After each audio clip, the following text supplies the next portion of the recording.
Ya, kita masih membahas terkait dengan pasal 73 ayat 4 kewenangan DPR untuk memanggil paksa, dan DPR ini berhak melakukan panggilan paksa dengan menggunakan bantuan kepolisian negara Republik Indonesia. Tadi saya mengatakan ini kok jadi seperti seakan-akan ada pidana melibatkan kepolisian, kemudian disandra dan halnya. Jadi begini, tidak ada agak serem dengan gitu loh, Pak, pidana atau tidak pidana. Bisa jadi administrasi juga terjadi proses pemanggilan. Jadi di dalam Undang-Undang MP3 ini ada dua. Satu adalah pemanggilan paksa. Karena dipanggil sekali nggak datang, dipanggil tiga kali nggak datang, dipanggil paksa berkenaan dengan pelaksanaan hak-hak DPR, hak angket, ya, hak interpelasi misalnya ya, menyangkut kelembagaan-kelembagaan yang lain. Ya. Yang kemudian yang kedua bisa juga pemanggilan paksa itu terhadap bukan saja melaksanakan hak-hak DPR tadi, tapi bisa juga hak pengawasan. Ya, pengawasan itu bisa berkenaan dengan pemanggilan terhadap lembaga maupun perseorangan. Nah, saya kira cukup lengkap lah di MD3 ini mengawal soal itu. Ya, nah sebenarnya ini tidak ada perubahan dengan Undang-Undang MD3 yang sudah jalan selama ini. Ya, tidak ada perbedaannya. Ada hak memanggil di dalam Undang-Undang M3 sebelumnya ada hak memaksa itu kan ada. Sampai melibatkan polisi. Sama. Melibatkan polisi itu juga ada pasalnya. Ya. Nah, cuma selama ini hanya satu ayat yang ditambah, yaitu memerintahkan kepolisian untuk membuat peraturan kepolisian Republik Indonesia, hukum acaranya itu seperti apa. Termasuk itu bagaimana juga cara DPR meminta kepada kepolisian. Oke, saya ke Mas Daniel. Mas Daniel, kalau Anda melihat pasal 73 ayat 4 ini, apa pandangan Anda? Ya, yang perlu diantisipasi adalah jangan sampai kemudian fungsi-fungsi politik itu kemudian menganulir atau mengontrol fungsi-fungsi hukum. Misalnya begini, karena pemanggilan itu kan terkait dengan fungsi-fungsi debat politik misalnya, kemudian terkait dengan misal keterangan secara politik, tapi kemudian melibatkan instrumen hukum. Yang jelas yang harus diperhatikan hal itu ya, hati-hati di situ. Tapi kami tidak memberikan sorotan, saya secara pribadi juga tidak memberikan sorotan mendalam terkait dengan pasal itu. Pasal yang paling kita sorot adalah pasal 122 dengan pasal 245.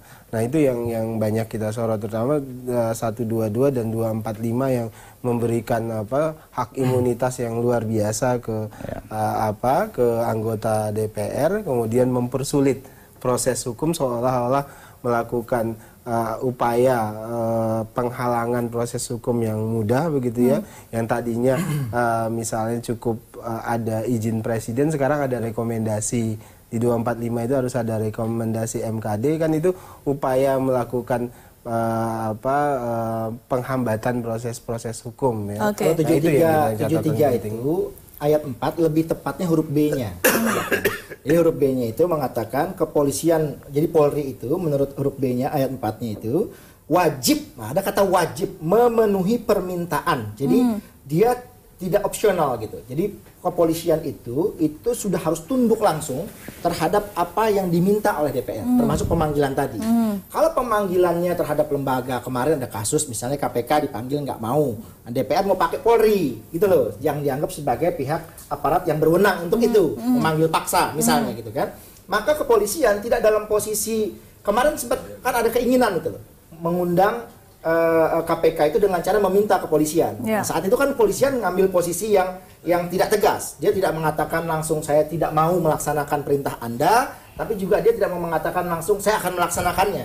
Saya kira ini juga menjadi salah satu dasar kenapa kemudian dalam ayat ini disebutkan bahwa Polri wajib ya memenuhi permintaan. Jadi karena ini bunyi undang-undang, maka kepolisian nanti seandainya DPR ingin memanggil suatu lembaga tertentu atau badan hukum yang karena 3 kali dipanggil itu nggak mau datang-datang, itu dia dipanggil paksa, maka kepolisian wajib, nggak bisa ini enggak, untuk gitu. Kalau Anda melihat pasal ini lebih untuk membantu DPR menjalankan tugasnya ya, atau maksudnya begitu, untuk menunjukkan arogansi? Enggak, saya kira enggak. Kepastian hukum ini. Lebih kepastian hukum lagi Anda menurut Anda, Pak?